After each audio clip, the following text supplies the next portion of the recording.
Welcome to Penrose Learning, where we make understanding easy. Begin by confirming you have a modem and a Wi-Fi router ready to use. Gather an Ethernet cable and your ISP login details for setup.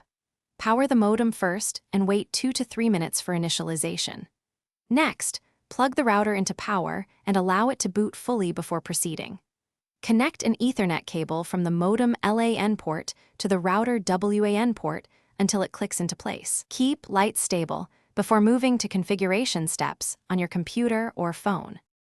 Open a browser on a connected device and log into the router using the default IP address and admin credentials. Go to wireless settings and set a unique SSID name that you will recognize easily.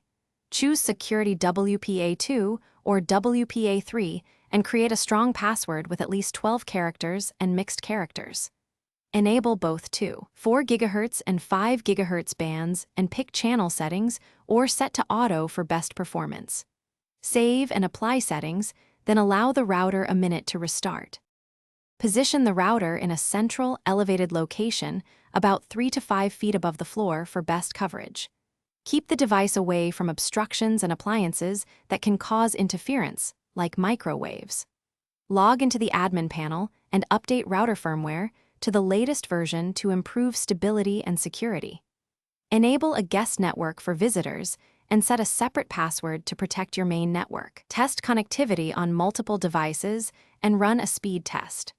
Reboot both modem and router if speeds or connections remain unstable.